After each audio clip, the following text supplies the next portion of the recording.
I think it really changed me speaking of it now, it really changed me as an actor or in my acting for the future also. So, like, holding that tension all the time without doing anything, just, be and sometimes do nothing. It's incredibly vulnerable too. You're just like putting yourself out there in these long stretches in front of the audience with no dialogue in that scene. But so it was really cool last night to be like, the people are with us. There's the tension is translating. Right. Well, and I love, although the film is entitled, well, it has the girl in the title. I was honestly waiting the first few minutes of like, where's the girl? Where's the girl? And wondering if she was just going to have a smaller role. But it's very much a dual protagonist piece. They're very much equals. And so how did you guys go about building, I mean, that scene in particular is so crucial for creating the tension and then bringing the characters together.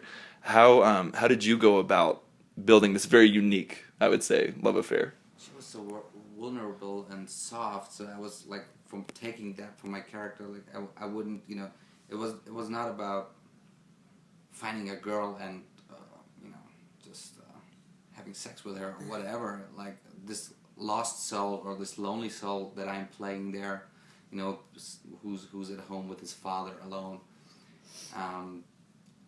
searching for somebody to get connected with and leave that town, someone to start a future with. Or that's maybe too psychological. Yeah.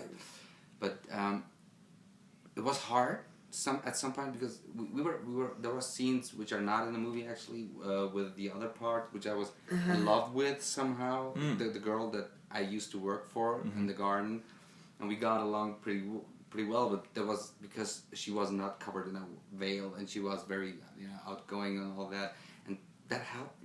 I was like this beautiful girl with this this soft, very very soft skinned beautiful girl which I tried to protect, and that was my approach to that. I had this whole thing about like how delicious a 20-year-old boy would be for a vampire. That's like prime meat. Their blood is pumping and they're young and they're energetic, and it's like that's just like a filet mignon.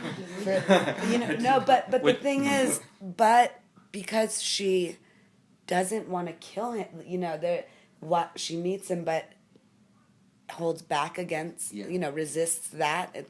There was a lot there of confusion of, I'm 200 years old, I haven't felt this way, and I had my own backstory of like the last time it happened, and it was probably 100 years ago, and what it's like to forget how to love and be loved, and then to suddenly feel it again.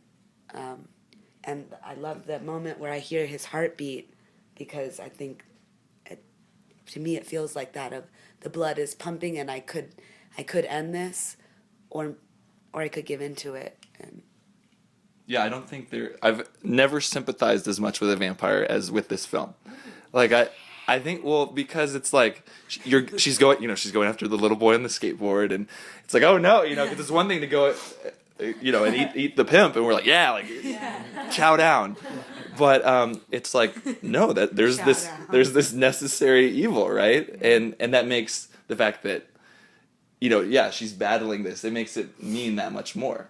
One other question I wanted to ask is, I was astonished to find that you would film this around Bakersfield, California, or is that around the area? It's a little town near Bakersfield called Taft. Okay. I grew up I went to high school. I didn't grow up in Bakersfield only. I have to say that because that would be really depressing.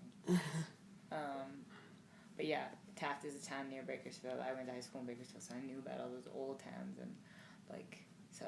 Right. Yeah. Well, I was going to say that you've done such a great job of creating like Bad City.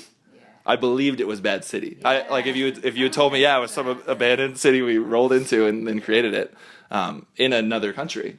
Finding out that this was in California. Yeah. Now that the three of you've been a part of building this world, of creating these characters. So what's next as far as for you, the next film and future collaboration? I want to work with Lily on everything. It's just like, it's vulnerable to say that. I mean, and not because I'm like, I'm an actor, like put me, like, it's really, really special to find somebody who has a fucking vision that is in line with yours. And as an actor, you don't get to just write your own world. You don't get to just make the opportunities that you dream of. You have to find somebody else who has the same dreams as you. And it's like the most fucking- intimate. Yeah, it's really like a relationship that, you know. So I hope this is just the beginning. Yes. Well, thank you so much for sharing A Girl Walks Home Alone at Night. I can't wait for it to be shared with the world.